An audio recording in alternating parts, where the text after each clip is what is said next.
the book is from there now. The Chingon is not raised. Hallelujah.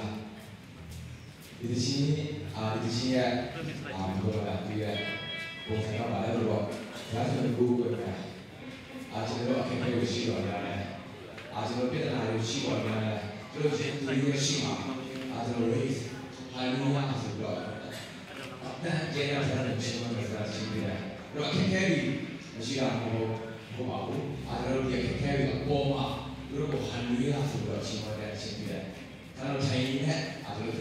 The Yangon. The Indian I see on the valley. I don't know if you can do maybe I don't know. You can do the other one. Who's doing it? She way that in the house of the life.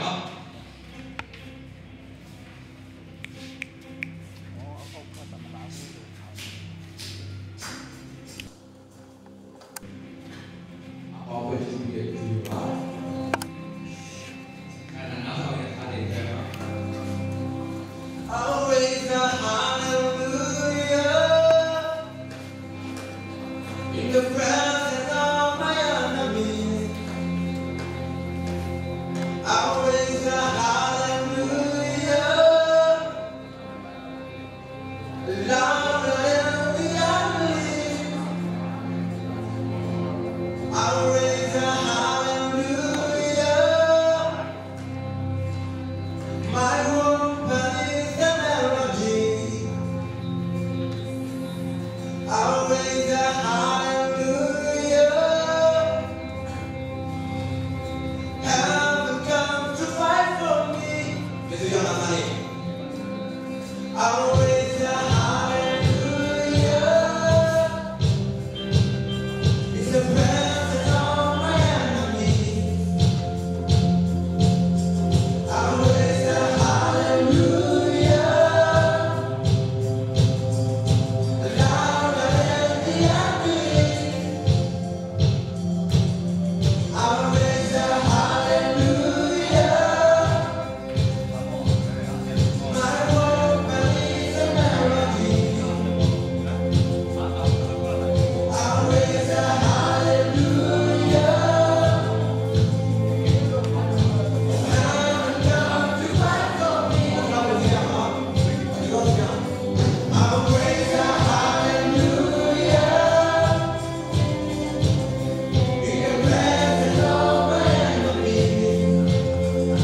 Terima kasih acara terima kasih.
လို့တွားရ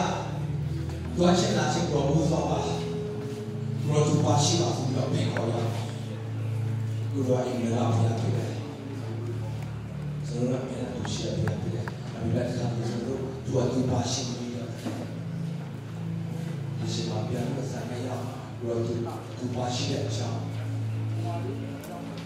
ဒီရှိနေတယ်ဘယ်လိုလုပ်လဲ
lại xem thôi xóa cái mùa giá ông anh ya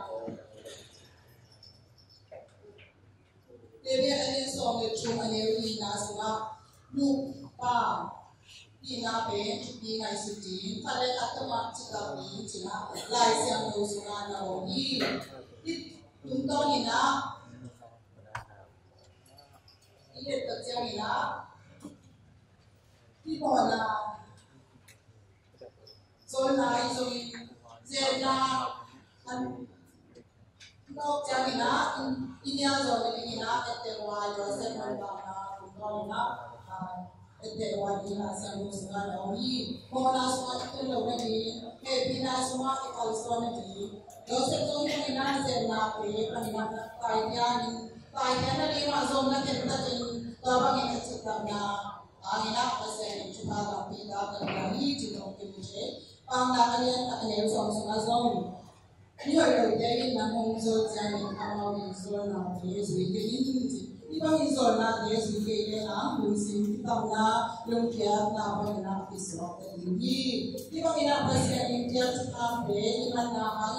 ang ipon sung lupa kikala pisok natin kung ang sensen ni Kachamari. Tuyo kina alian segi ane wasna ama itin ama tubian na azide tuma kangkul longina tupa katuki ni tina kaisen tu sina kaki itung toni na devi nunta nazong amazon mona na bordani aya ina bisiti mona borno lo ni mana ama pe achika achuman lungsin chutam ne tina na jamte ni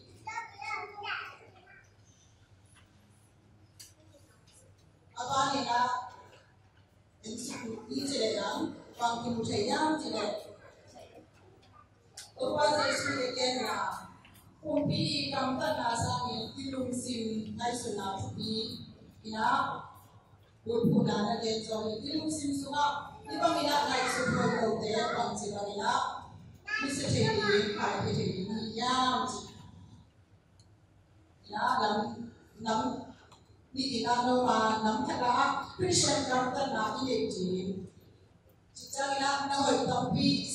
là to cái mình là đi ra đây ai đi mình làm phản đồ là những cái này sự gì này rồi để sẽ phải tâm bi sẽ là cái là lưu sinh xuống này sự khởi đầu để em tổ bộ về sạch đi chỉ nắm thật là nắm như na cho để chuỗi này sự đi là cái lưu sinh mà là sạch điểm gì chuỗi đầu để quay lại thì cái sự quan gì thì jangan nak Yesus jangan nak song ni le wama song ni nak song nami teh song ni tak lam le nami tak lam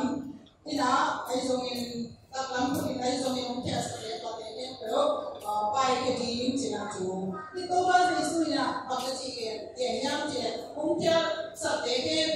ke di satan di cina ibang ina kaya ina satan le mona le lo ina yo pa niya kasi sa nila kita lamit ina kaya le ngam zo ini veidam bit ay so i veidam ku tina do mona bo tina ni ji to pa si su i achinam na bangyan ji le atong na ibo na zumbi ilung sim sunga khang sa lo ni to le lo pa ni na ko ti pa ni na kan ji na ni di bang ina pasya ni na lupa te minta na asyam to ni tapi to pa si su ya ibo lo na lung sim pen ilung sim sunga ko lo ni na ji na ma de na ni ji zong ke u ji itong to ni na ai xem đồ sunga phải kia na alian so ni sunga mule pa mo na mo de ni đi chú xa đây là còn cái gì ăn thì chú đi ngày thì na đi bằng cái món là món để bên xí đan là món ya đi cái gì anh đi ra đâu bao giờ xí na món đâu na lúc xin để na bên pasian na ya món là đi chỉ cái đi bằng cái món na chỉ bên đi đây rồi đi phụ đây rồi đi lúc xin chúng tôi là có lẽ bên món na xem để chỉ vào là cả đâu mà đi bằng cái ngày xuất hiện là lương xin tiền giờ đầu là thế bé ngồi đào bò này thì là có còn phần là đi ngày xuân lai xong mình có đến phần là agak ya i là gì coi cho mình là cái mũ nào đấy ilung siva ilung quân nào đấy bên phun pia cái sen pia i mà là đi ai xong mình cái phun cái kẹp gì chụp gì sen nào bên cái xong phần là có thể phải ya i là gì cái tụi tôi thì nó như thế này hàng quan cụ thể nhau thì anh nếu còn chúng ta có nghĩa là còn chúng ta chỉ là theo qua đó thì sai là vậy là còn chẳng chỉ là hít theo qua chỉ về âm lịch nhảy lô về qua môn nhà là hoài mà cái công thảo luận là gì mình sống cái mình tạm là một là chú anh dùng video đi India đi bắt đầu đi sang và nghĩa là một là thế cái trả tổ họ nhà rồi đâu thì cái nhà nghĩa là một là đó thì sai là mặc cái về cái gì mà nghĩa là cái này xử lý kalau dia ada cuci ni masuk, akhirnya orang kamu tanah ni zongin, lo nanti dari itu belum simpan sabun macam di mana itu belum simpan sisa cenderi ini jatuh izolo, akhirnya kita lupa jadi persiapan kita, Yesus tadi semua hokoi sekali, kalau Yesus tadi ini singgah itu makasih persiapan, ini pun Yesus tadi singgah, ini persiapan pun itu Yesus tadi orang singgah itu kasih और इन सिंगार में तो आप कैसे नहीं या मेरा केवल काना में ही वालों केवल काना में कैसे ये सिंगार वाले नहीं मुझसे देखे तो पास ऐसे तो सिंगार में तो पास को ये वो ही कौन पिंसो इतो इतना ये ना एजो की नॉलेज मिठा कथो ये ना दे itu ina ilung sinto kumin ikam to ipulak na angin Yesus kasi to ipon na angin na bitak swati to bitak ina sunga ore masa alien group ane so wal so mina so kisim ta jani ite kupi ilung sinta te pe to ba Yesus ina sa to leia ite ben pasang ibia ki mamangina no te kupi ilung sinta to ba ni ta sa kunti तो पापा ना पूरी एक कुपी को सिखा देते तो पानी चलनी ना की सब्जी ना सब ना पूरी ना आजा के ना खाले जानी जिना पूरी ना सब की को ना की जाती ये ना के तो आजा के चुका हो सकता है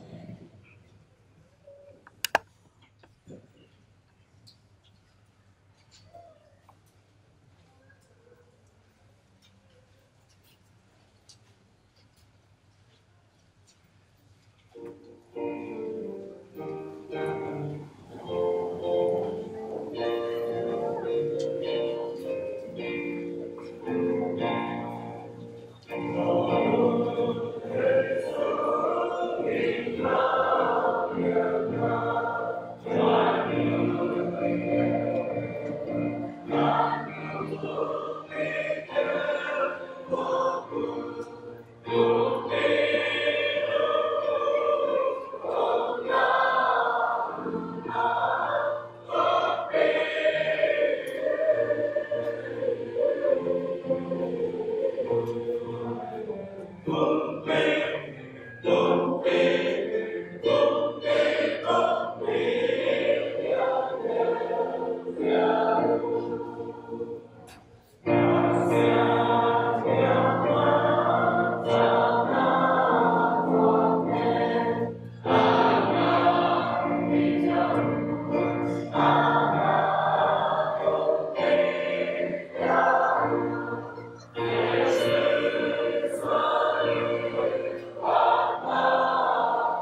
Ocean tong papayu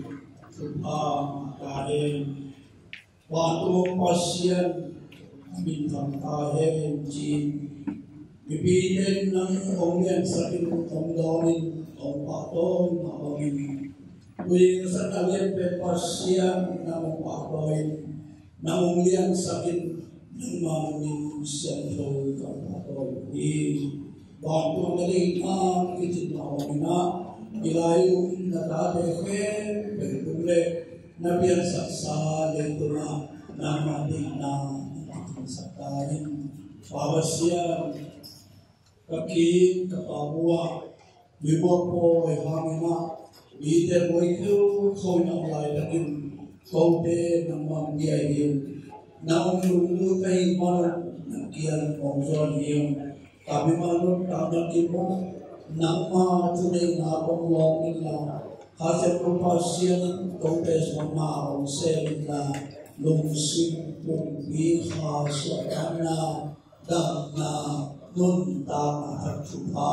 sakin satain mau pasien obi khamnote makai nabo zuke pagili nate to baki patpat Doni tuhum jauh semua dari muda saya nama ni sentro kapato ini awasya kesandai tuli hingga panjang mabangke bersong nongkaina omelina nama makaina nacoba nama bertema terhadap zaman logik dan bersong ini zong nama hepina dari komen ini Pawasya yung semua memakai kasih teke keuntungan kita sertain terusin nasmukil hamlu teke keuntungan kita sertain cuman pemapang nu teke keuntungan sertain anona toizamina pandina pun tokma pandike keuntungan kita sertain Biakpiak natoma pangdeso topan tuha sabilla izuke manding kamapak nafen nama mungkin na hinaramina memalkin mungizom hatuha lituha asana mungisa mungizom nama he binatang komen pawasya namina aite dari nama paninuan saya karena itu dalam langit satu tahun pasien tulen ini poin pasien terdapat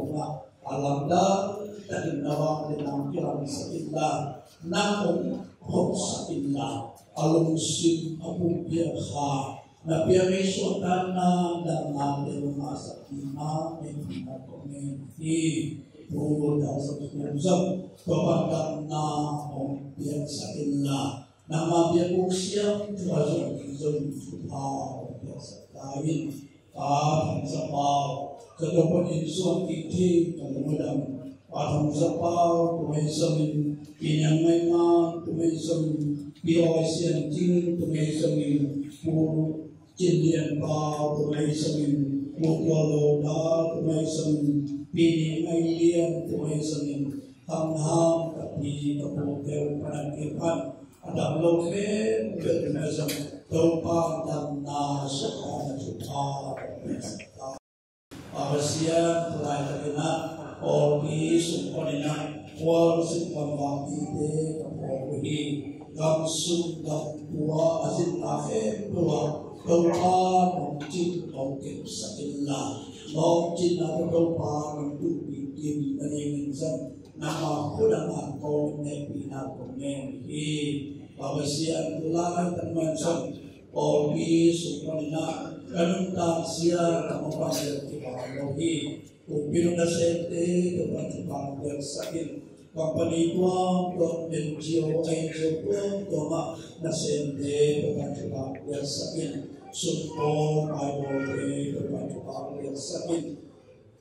pilna cinna asil somite teman bersakin Amo demokratia jangan terlupa namun kililla namun makai kililla minsian mindaina umlola namahe pinamina amal mo indingin tuha untuk satain babasian ulai tamansom dopa obi bisun pol dalam obi babasian bisun polahi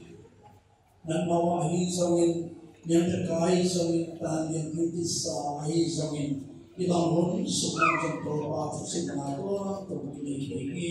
sebuah kaina sebiarnya sekarang ada kaina amal terjadi wahe pada sebenarnya doa Allah sekilah ibu musuh kita le hoha musuh tusinna dengan tutang doa ini nafe doa Allah ada Yesus Paul dia kalau dia biarkan manusia ini nama khuda Allah bina komeni babasian berlainan kolam arina dari na disamyun ilen na disamyun gamni bina suatu doa kaina gimna gincina andul diltiana atau tam tidak boleh Tuhan babasian tuadena amamun amawal masuk ini kena babsodaina ampe ingin angel aho kumbi lampanitale babsula mamakai tete topa tuha ampe sabilla kol babsoni ilekna uminwam daga mentana pun akisan tingina tuhan yang ingin sam nama ipina ni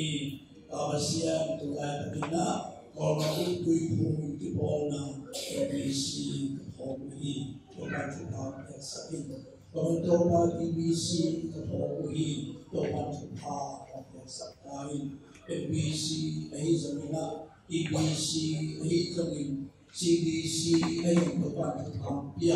i convention ne all emisi Kikhopna angel Kikhopna ini KBBC Yangon dia Ivan karena kepada dewasa kepada huteng pergi kemudian orang minang kita filna kinongkai sana tuang dong terkena awasia mailama nama kemudian namanya itu ada kawasan kita ingin lang menggunakan kawasan penyamakan ingin sem nama epina kemudian awasia dengan coba ini nama coba untuk terlantar kita berasam yang awasia kemawan terus terpacu kemudian Good Friday, Saturday, Aisam. Nipi Biakpiak Kikhopna, Aisam na. Oh, there to be ma, di Good Friday. Lungwa so Tedim kasati na Yangon. Oh, there to pa di Amawina. For the weekend, those are to pa di Tedim. Nipi Biakpiak Kikhopna, music committee de Kailako. Topa music one na ni maniker na deke dosa topa topa kemudian lah ni tengelan cepat cia ni amna kami topa topa sema alam dan terlalu cinta kemudian kata kenal rona nama tetap sana ni tinggi nama mimpan Biakpiak mati semua suap tetap dihel ini di musik tentang cinta jadi pakai pertipa akhir dike yang tinggi nak berapa ini bawa sedang pasang sahur ke bernama lagi azan lain berdewa azan kupasia kata dengan sentai nama ini Biakpiak Kikhopna dompa nama masalah sakit nama penalasan nafsu berzer nama minta sakit nama malulah nama kampung nafsu berzer nama minta dia azai berzer narina Kikhopna nunta tertupa rasanya sakit mungkin bina nunta bina Paul pilih negara ini politik mungkin nak menang perjuangan Yesus kami nak berjuang dengan harus amin.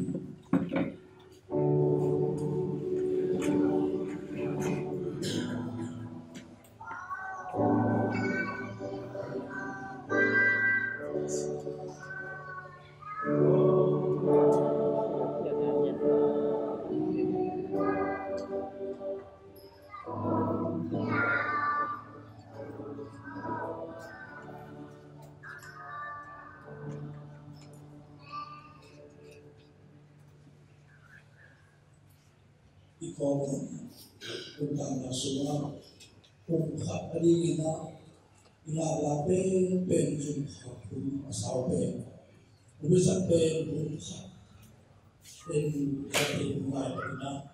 iki ipama iki buat na isalina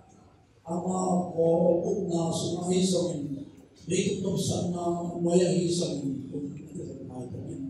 pasal tahu itu di sebe buatin kantana pasal begini siang terusun azuan sebagai berdua itu pakai perempuan dan apa dan dia asma masa begini form lebih menarik kalau itu ada di mana masa begini form saya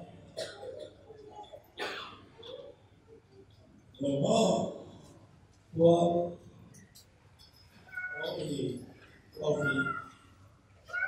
seperti itu di mana tema ramus lagi bukan tujuan bahwa di kemudiannya sudah yang di rumah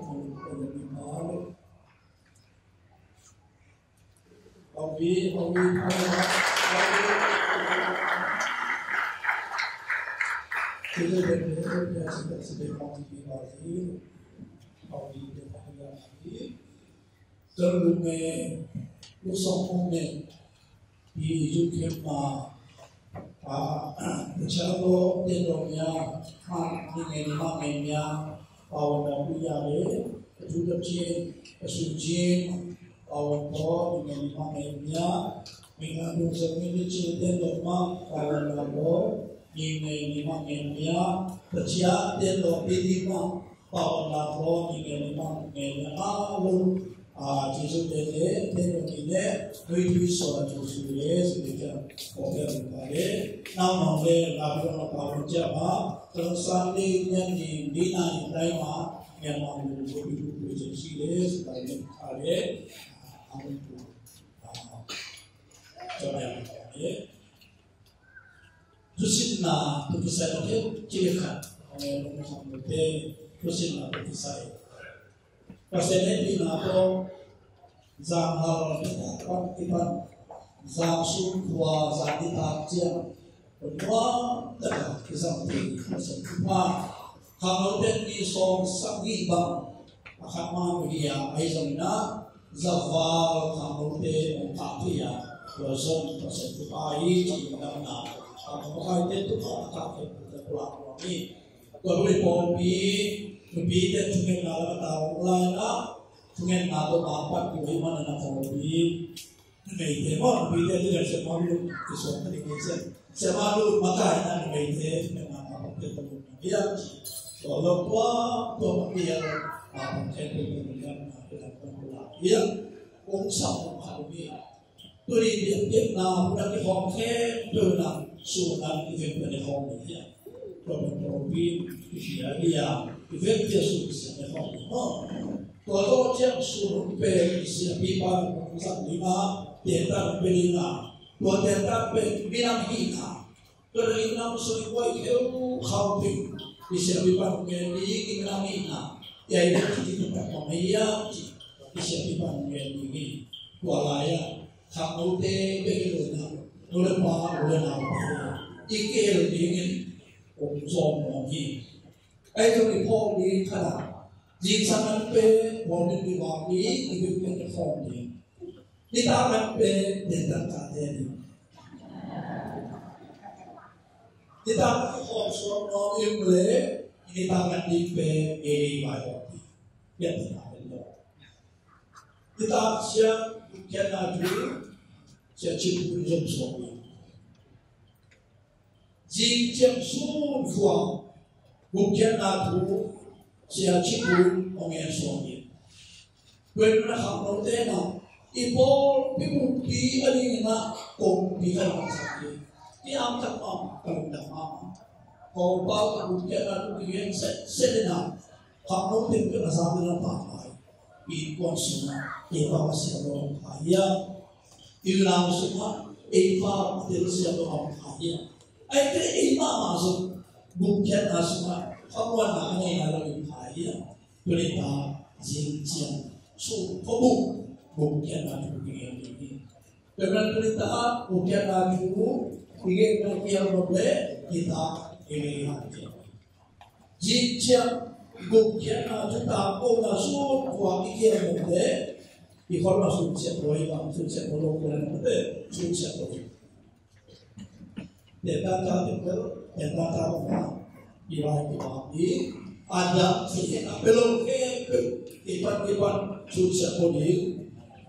imasun susah podi itu hobi pasien cuma hobi dari cuma dunia bila mak bila utama dunia susah buat orang jadi ikhwan utama itu utama dunia susah buat yang disebut ini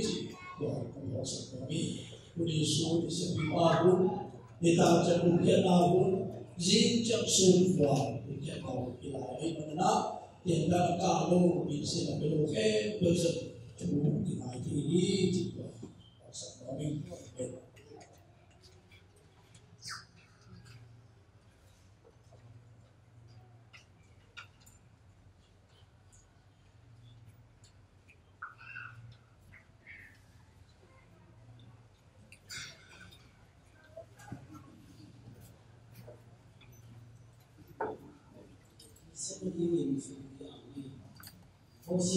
Hosiana, pasien itu bukan bayi tumpah mata henti di kampung ni tuni nisu yang teto yang nama budi patoi di tuni nama biar nape kini berpau biar natuma topa natuma lundang hong sayu bukan dimana kenal kelolo nape pete mau main ambil lah namanya ya kung biak kung pa nauin asan buhay kung sosok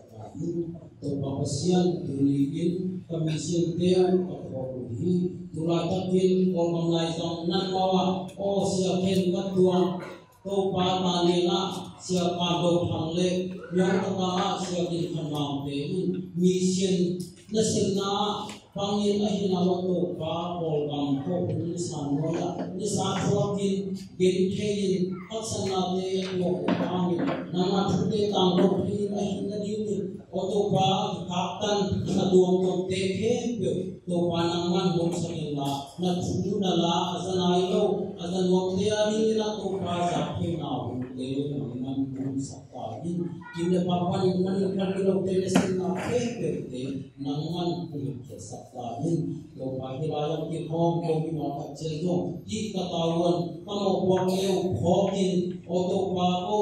kampana apay kiya pein di nang mamisyan at boleh nang matsu again hindi makakatyan kahit hindi mo to papao kapampamu kalau si pangasunat to panaman at hapin lain tuni pangin nang magyat yung nate kung kayo tiyangin misyon na lingin kung kaya to pasumapay to hapin to anangman akizanna akizena to pakamangkhang orgamazang orgam suma amte ahun khia akai khido aitin na dingin to anangman khia mi malkat jazong to ba asinga bona tia to pa thupang ya sakilna mailangna isangin apelo sente aitin na dingin to anangman tulai takna to banan ma missionary zone to panglei tang le zone na ho yin uniu to ba hitu hu su te te na le tang ni kali zone na ni le nang ma min patang ko na ni mu le mo ka ma ni siang ko ni to ba sun le pa nang man to ni te hu so ka su ti te ko ma jang mo na so dang le atau bagi suami mau kesian bersama kesian.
sa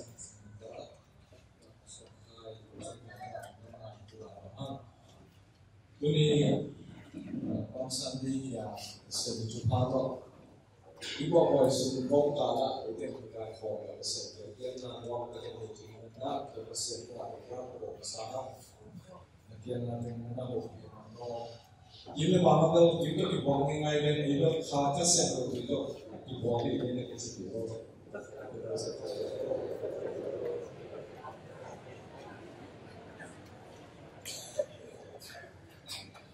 Hobi dari aku apa ni Kikhopna ni jalan tu.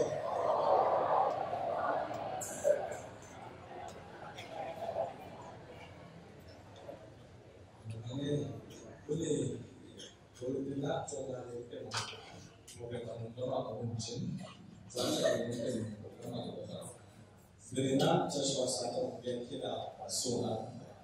Nipi Biakpiak Kikhopna atau kali bagi atau kita masuk aku macam kalau orang bicara itu sakit mana macam semua sesuatu pasal mereka si macam mana so kita itu so yang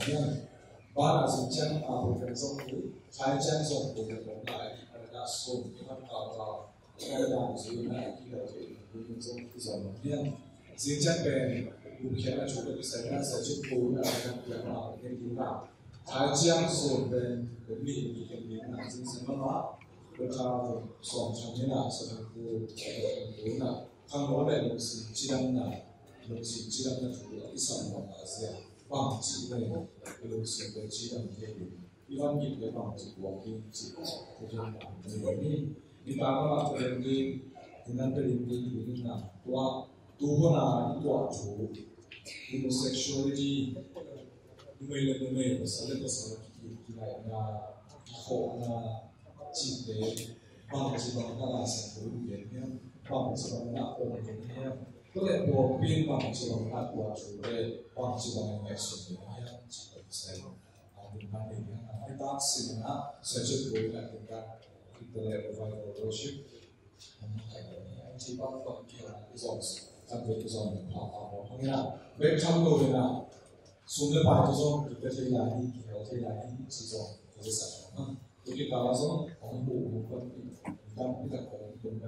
sama jauh lagi mana online cuba sama dengan online kita maksudnya kita nak broadcast waktu mereka orang kita nak broadcast waktu kaya sebenarnya kita kena kaya terima boleh tu nak bermedin Good Friday tu aku Good Friday Good Friday mana bisa mana sunai kat mana berjalan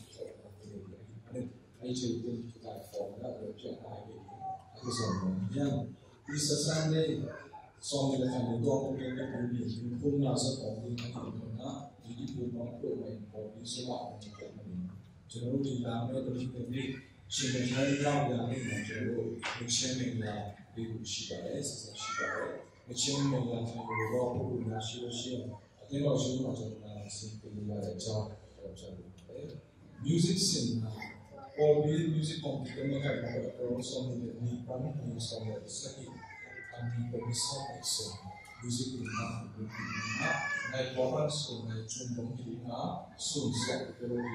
amun mereka ni dulu mereka ni tak kuat, lagi Aku sendiri dan sofa sendiri, staff sendiri, gitar sendiri, drum sendiri, violin juga sendiri. Di mana project phone number di program masuk di program project phone number di program musik yang di tak masuk mana. Di program kami biasa aku macam paisel yang disebut di mana. Jadi baju bima, baju project atau baju Sejak ini kita kan boleh langsung kata kita berbicara sebab yang lagi bagaimana tadi pasal siapa yang music tentang yang siapa yang yang kau dengan hobi jadi ini sama kita lihat sebagai aku subjek sebagai coba kita kalau kita ini sistem ini adalah penting sekarang dia berbentuk lilit information na saba na isang bisa ang sa open nisu boso na chichu na saba ng kaya sa so ang so many also many na sa sa sina so ang so many also na sa as in changin paisan for si nyon mi Jerusalem doa Jesus mungkin itu doa panen ama omjingin Jerusalem panen mion pi pai kia lisu yang ke toy kom pasien palon pasien doa min to mungkai pa ta ni pasien isor kun pi pa chupa ta ni chi aki ko ni amaru kachao ne Shua Province kan disene panen semi pa sa chupa Next nina issue Jerusalem new Jwala Nipo Togwell Yabo you asu we found Jane so no can now and get more to Jane Goma to Jale portion of Sicily Tarapia Quene Jwala Mundo in the Labajan Mema Sicily Johnson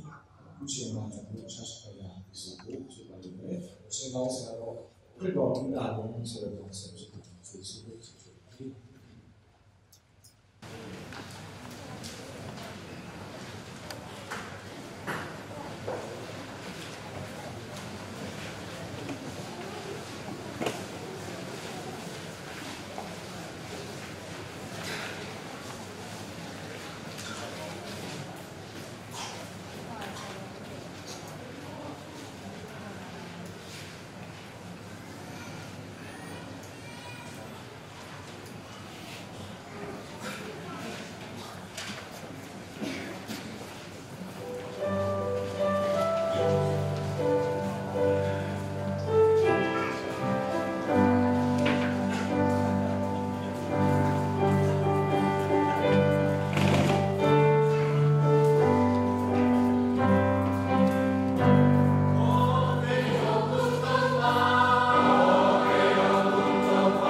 Hosanna, Hosanna. Tô ba min tong pai pai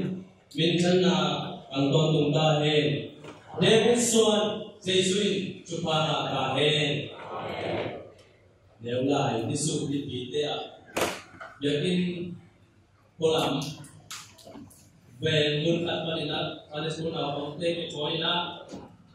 amaya alin Hosanna jina anumat wate. Bagi pina neulaya nuam kasang mama nisu nipi kikhopna wato chu kapanwami nisu nipi himanina itulozong nisu ma paulamina nisu golzo na hiya tua sinyang nisu golzo chilozong na topa nisu golzo na en golgamte tagile zomite na nisu nipi himanina tua nisu paulamina dunia nisu golzo na chitulu nagoniha jadi na chabe pana kolai to musim na nisu pe sumbrong kung ay sumbrong yang cibang kanina igena ada kol nama nisu ni bipe kol na to ba kita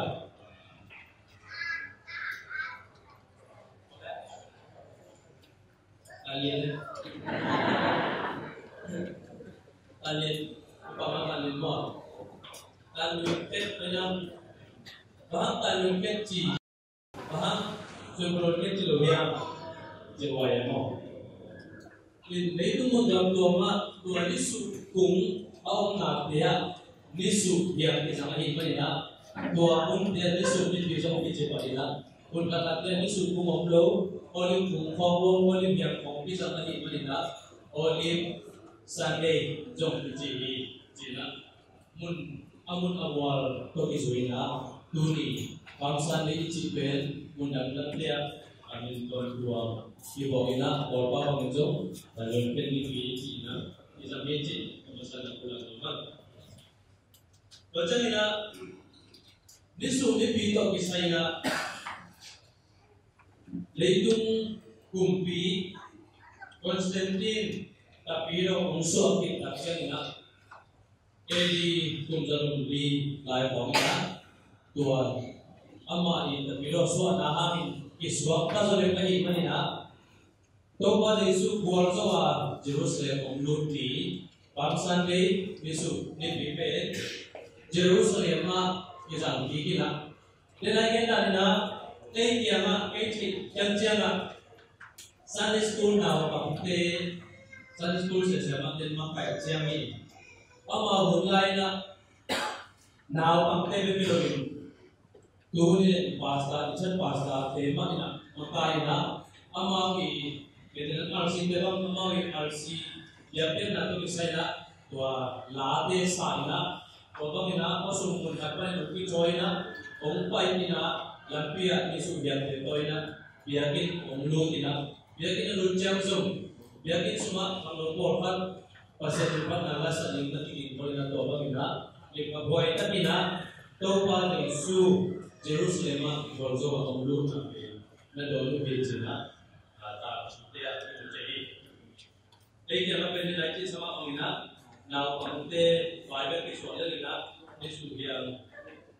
aku nama Yesus yang kau ina tu bagaimana. Nisu nipi kopi. Kulilai sendoksin atau kisahnya. Jo hamalan soble ni semua. Toba Yesus ada apa toy? Apa saya? Toba Yesus na asisa atau iksa. Lazarus diimuan yang Toba Yesus. Kodin kita ane ina tua Lazarus inkuat ina toba Yesus penita an kausin nadawin napa koi cina Lazarus terjadi. Bocah ina asal namnu Mary ina toba ke satau niam napo agwal zau toba Yesus pen napa koi. Baca Nelson menipan sampai kuatnya isim nak suka mi hon pi chỉ là na mi hon pi na đâu ba để su bông quay na thì đặt chân na ni su biang te la in abuan te u ma in ni su biang ko ma jong pha in na tua là đâu cũng tua ông phải đâu ba để su về na đâu đi chỉ na mi hon pi na chỉ à đi doan xong rồi cái phần na phải sang poi abol ni ngục ni ngục sắp in chỉ na那年呢，拜山过心灵啊，崇拜，主啦别那别得，刚刚拜那拜得，多米文的耶路撒冷啊，米的米文米的那，啊，我做啊，多拜耶稣耶路撒冷啊，耶路撒冷啊，多米那把多米的，啊，那说明那个那。Greek media trong tôi có thể dùng một nhóm hoặc một cái hình này về đường tôi là tạm một vị và Greek media trong tôi có thể dùng là bảo tồn như vậy. Pasien mà hay không, ama đi ô tô, nên mình cái trang sách này chỉ là ama đi ô nhiệt độ, và pasien mà mình không phải tu cái nào, và cái gì chỉ là do liên xong thì bổ sung thì sẽ chẳng là có mình không chỉ vì tôi xin là bài chân đồ xóa bài sân coi cho hết chúng mình Jerusalem cho hết chúng mình Nisu cho hết chúng mình khi cầm lòng để tôi về mình là có phát của lòng của mình bài sân coi cái chỉ chân là cái này sama của mình là Israel mite Egypt kama saltangina Yimin torin simo bolsel chorin jumin kawin aom tak changina pasierin amautin chumna tauna amauti gualer na simo bolsel chong na te zain amauti asimo amauti abolsia amauti auk na semuk Egypt na semuk te i simo na bolsel na te sun amuk tak changina Mosi yang golong ina kami tadi gense ina aksan na ito na te sa kay manin amau te tua sarta na panina samkein honikein kaikein dokkein na bomole koisu aron na ata sam na mun kanang mite mite jegus mite chibagin minam tom tom te na mun tua muna apa yang ini cũng phải suy nghĩ chỉ là phải cái nào lên chung anh em sẽ đi sòng xuống đâu mà mình là Moses cũng tôi là cái nào tôi cái nào Moses cũng tôi là dùng là nằm sông chỉ như thế tôi dùng là nằm sông khi đặt chân là đâu mà bác sĩ là Moses cũng tôi là Israel đi để Egypt sau đó là cái nào apa yang kita tua yang nam kuat nam som na Egypt dei ta tapa tajil tapa teng pasien na abad mai lisan na Israel de pai ke tadi nahi manin adium chong na una se tadi nahi manin na pasien chubiang na Moses untuk na pai na tu no min kuat to akilong jeng na tu no go min la puna Asia jadi tua kongha lalu itu jadi di voice pun kongha sai namun jadi Egypt mite lagi mulai tapi Israel mite baik ini sa ibu ini tua ni pen nak kontung hang son denson amang ilu lagi paisan boy jin jam lagi tua Aku sini lah, boleh mengerti. Baik, kita semua, ada yang sok ini, ada yang sok ini, sok sudah ini lah semua menjadi. Kemudian baik kita untuk pisai, baik san boy, gimna tol na haksan na silahi na boleh kita tempel, apa isan gunung, baik san boy Cina, pawina kilo tak ina, nanti ya. Mulai dari semua pada kapoe Cina, dia Cina itu pakai hiện là phải sụt lại đi cái mà đây bảo là gì phải sụt cuốn nó rồi đó phải sẵn phổi Egypt lấy tăng anh em chuồng nào xí la hi nào lấy tăng phải sẵn tàu cái gì mà tua phải sẵn phổi chỉ đó đây bảo là cái sẵn phế để nó mở đi phải sẵn phổi phải khiến là nó xiên là chúng ta là chắc là vào xuân là tua phải sẵn phổi dù là mình tên là không như nào tua phải sẵn phổi jadi muslim nya tak bersim jadi nak asal musuh huruf nak dimulai paisan sim ni nak menjadi pai dua minggu menjadi pai lain tak kau ada semua masuk paisan sim ni ama di pasien dia lagi ama sekali mini dia di lima dia di nak tidak asli di Yangon Jerusalem zuarnya pai nak guna lampia chupia walzok na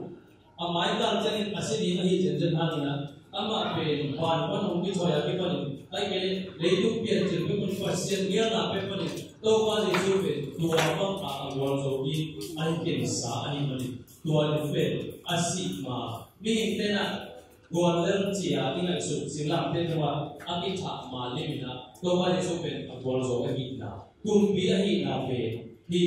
Yesus di bini ina orang jadi ini besar pulang kami. Macam Jerusalem tu kisah ina, manguna alian cum someni ina, alian som di lehat semua simlena. Jerusalem tu kisah. Agak kita pen kapasian sumpi kabau nila, amam de paling ino lebih mugi, amam de cuma kapasian mille kapasian kia ban kumparin ahong pai su di Jerusalem kotak min bagel dina amau den tuma keima min takzong bagel dini Jerusalem tak golzok na nunta na atak sila mongnia tuham doya kini cip Cina mun panina so tak namun to ma disu kasito gorzo hom namun mintan hom namun dan beligen tak cerina sikit malama ibu di cina na alum le boy dan kadin gena ai jadi disu di bina tua Jerusalem pe Jerusalem cham ahi na zo do ba disu di gorzo na ofi mer pilana Jerusalem sakit alim alai to ba disu gorzo na Ike idon siani, orang yang nak lagi itu je. Jerusalem itu usailah lalami. Macam kita nisu yang tu kisahnya letung tanju tuam tuama kumpite kipatoi tak ceng. Aje kemo na aguan zong amin sang tak ceng na nisu yang tu kipatoi dia. Ada tu ni siapa dah siapa yang bagian tu le. Mango na alian sani aneo wapan somen semua silen. Dua pinjangin kahodang le minamkin paman kimpanin gua masin zolong dingin atam mak yo pinde to mai le duno maya diwa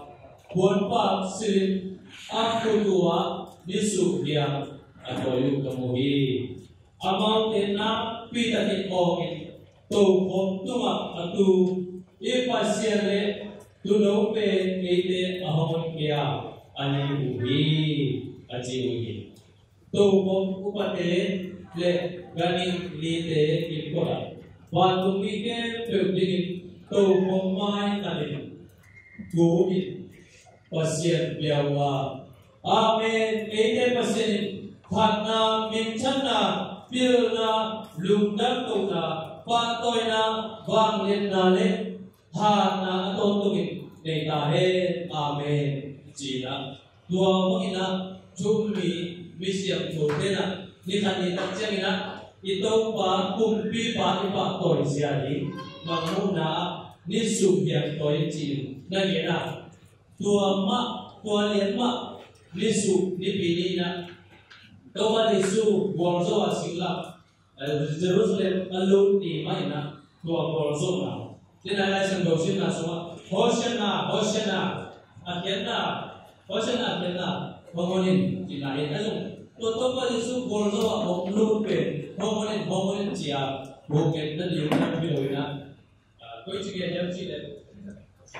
ahot ke so pa kumpi pa chi ma patina kumpi idon tak jengina tua bang kumpi don na kamalin la dile ahot ke so pa pasien min to hopai pa to pa Yesu kasi incuba pa hen china tua Yesu yang toya abia apa tena apa toy tena tua bangu na so apa toy tema alo kami na sikina pulang mamiang pen bangu na yang alo dan kanina tua treasure hi mani tulina tua bangu na so apigyo chute pe to pa Yesu Goldoa Jerusalem alo ni ina honglak ini ji ina pulang pai oleh chulu bo dan ina gen sum ni chile Goldoa na alia ina nena paisan poi ai sumina Jerusalem untuk isolasi Yesu untuk isolasi Goldoa na untuk isolasi pulang mami. Amasai na Egypt pa na Sultan na kanina. Bos lima kanina to aking paikian pi makami. To pa Yesu ina leitung mo na sumpain mo na sila ini na panina kung so pasaka to ben sal so na panina Goldoa na mami. So awalnya dia ada so cuma ni cuma dua jam ini cuma nanti dua cuma ini nongte bongso kasapi ini betul betul sulit aman tak incile ha mokna abor mipio ma mokna sila aliu ni cuma seina mokna boleh dua mokna sila sohanga akhirnya itu pun Yesus masih kumpulin honpai Isan kita jaya dua mo na isila hima robina cuma kita kahito pa Yesu ceritanya ini manin ngatari manina pumta ini manin dua mo na sila hinapan sarso na manina aswata agol yang di akulah ini berarti kalian na cuma ada na queen eite hongha kekin hongha kian namin Miswak tate bikin tahi manin tua suata na cua kip in omula sila paswak kip mon keum Israel mite bijik palin kai kiakin san tuipi akipan tan pikit tak jarina senior kama kilkian dan tamin om bunta bunte sila ahi laiwa aneku ante yuina dù cái đường phải kiếm soma rồi phải kiếm pháp về đây mình ăn tận sau sản lượng đi về cả tân bị con non nó qua đi mà đi là tụng kiếm đồ về kia tôi cả đi lên mà số nó tôi bao nhiêu là tôi qua Giêsu mà chỉ hàng bốn cái số nó sắp chín này mà đi tôi nó tạm nó đủ một nào nó tạm nào về cái này nó sẽ là hiện nào của một nào về đủ cô định này sẽ đâu là tôi đã so với việc làm gì đó, tôi muốn chỉ là cái số là hiện tại tôi chính là lúc mà liên tục nếu so với là sự này là nấu để bên chụp ham so là hàng na se heroin, còn se nông ba chui để hàng na se là gì mình một na so là mình là gặp là đầu cái un Salso na pa nila agwal sa usa kay Tedim gamtat siya ni Tuan Yesu gwalzo na Tuan Yesu gwalzo na adon apa toy kim ay chuom minte aling na misyang jote aling na misyo tate aling na mi gwalzo te aling tua chukam mo na so na mangkiki na Tuan Yesu i chukam chak sunga Ina chak sunga Tuan Jerusalem chak Kita baik na kiu na to bi chap suwa ilun ta di ai so tuwi na ile bi jai su to ki korin anta bi te mo na chupen na to ibel ta di sarong so na so pa na di gwal so ki jami chuman ngelen to pa di su ha na mo na sila pa na isu ta ki ta jami na to mo sa na chupen na pa na akibel agwal zo te chupen na job dinga dai dai te hit no na agwal zo te hit na na sarong so na pa na gwal so na ani na so na boy na so ken kham sa ken kham ki to ngai ngai ki do ken kham chi kham tua boy na te tum pa na gwal so na to ba Yesu Jerusalem wal to ong lu ka chen na ke to me chia la do tu to ma alun kum bi te pe ke pe dai na bo ni la pa ni ki le na bo le pa ni chi ni la mai na la do tu ma bo mo bi chi na la so ja ya to ba Yesu la do tu ma ong to ni na tua bang dai na Bawang noksak na tumpi ahin na kong labi. Lumda po jang vet perila isim zel Isaiah alian ko ane ko ka. Ama pe keite homo bahini na. Ama min pe lamdam chulapa bangya pasien ko tumpa noksak na tumpi ini. Lumda po lumjang vet sim zel na. Ay so ina dunia idon imua agwal ko Yesu kasi pe noksak na kumpi ahil. Ibi marun nuntang na sunga iboy na iso na deli so itpon nuntang na sunga nule patikala nule palit ate mikala boy na nongkay na himo na tuwag tetu ahil. Ipon pi sunga so ibi nam sunga hil so kapilo ipon na tel sunga ahil so na tuwag pasien min paulama Ibi ingin na to iboy na tetu noksak na kumpi ahidi dunia idon Yesu kasi pe dua noksak na kumpi pahi dua noksak na kumpi ado ihamji lalu acung na mingte ikita pe nahi si bun siang pe kali sim jelas dun tak dulina pula memang si na to ma bolso na to ba Yesu kasi Nipi Biakpiak atuin atang juto api takte Nipi ngani pe to ba Yesu silam te ma ati chani Good Friday ni tu ni na ni mama sinai lo na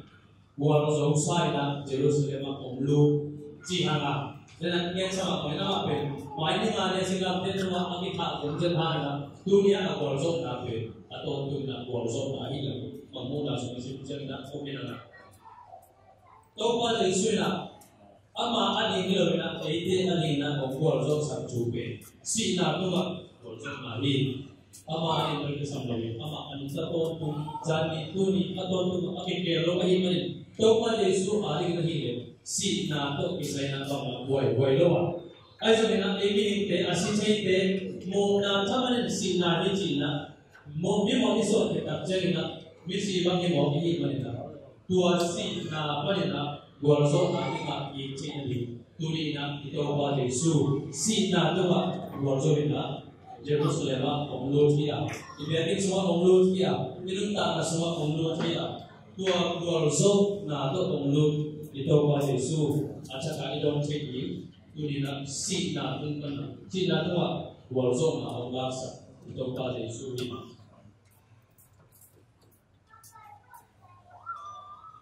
Sinao nagu kuya umahiyam. Sinao nagwalzo na kuya umahiyam jina. Orang masa sampai ngasuan isip na siapa mana. Topa Yesu na tua sina tuma ite alina gwalzo na latin tadi topa di sana lain. Jika doktor tenggina cukup tadi kita lagi cukup sebalen. Orang masa alin na yang sakit dia. No te asyam chong na asyam chong chai na limun mong na silmo luite na pai kialu tuli na ipai san di inuta na suma pasien tu ihikit nunga ihikit tak janina bakeng ipai san di mong lagya mong na silmo luite na pai kialu Kuali silmo solo at nerlo tak na hindi na Zong ahi tak bima na hiugi. Kau di sui sakit tak jenna silmo pagi solo at nerlo tak paisan poyan. Golzo napan entah rasa ingin. Paham yang tidak di paisan poyan bongtung ta. Ete paisan kuno ahi hui Igo kinjo tali. Wahid jangin monale ilok na ahi silmo dui monale ilok na mikiryo tua atau pen-pen na ilok na atau ilok na tini. Tua ilok na silmo dui akiso na luto paisan boy bolowi silmo akiso siang chong nale chutak na to Bolsoni Maya Good Friday di Paisan Boy kita cengna Ilon jadi Maya Good Friday di kencing ayo na Ilunta na suma tua agol to pa Yesu ilon tak cengna mong na let ilok na ahi silmo Venusia na ilunta na chapto ilon di tua kunina Bila jantung mulut ini memang berdoa.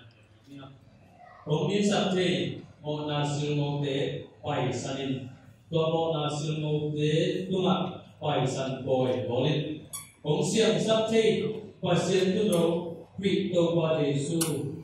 Yesu boleh na kalau nak jadi kawan itu nanti kita panggil.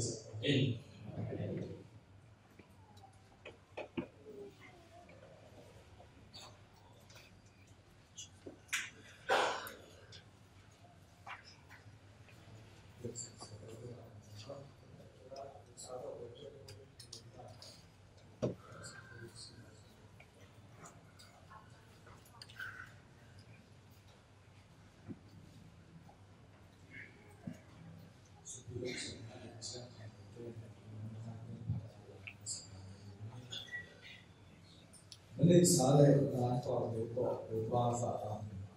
Wahile lansa itu atau intinya berlebih juga sih.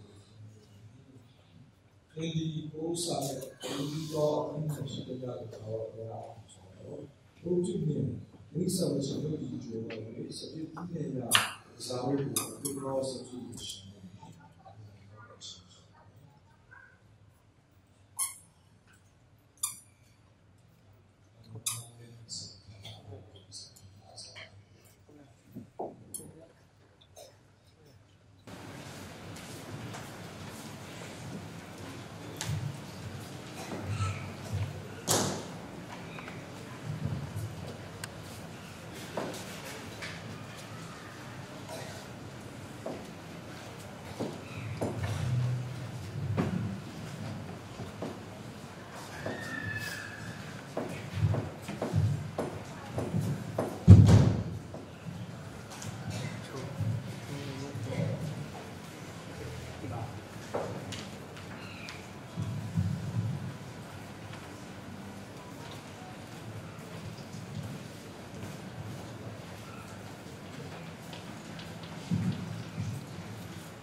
Nipi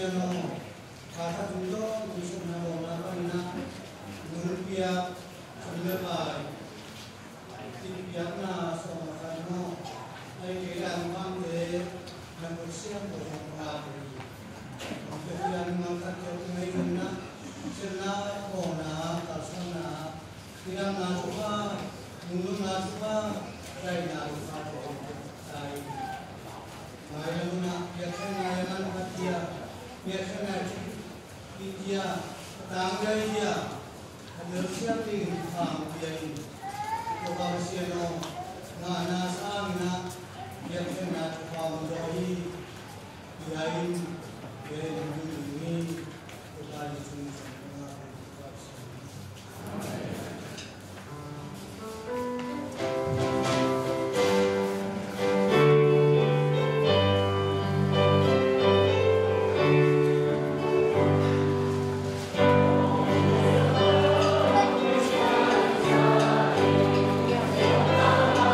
Kikhopna,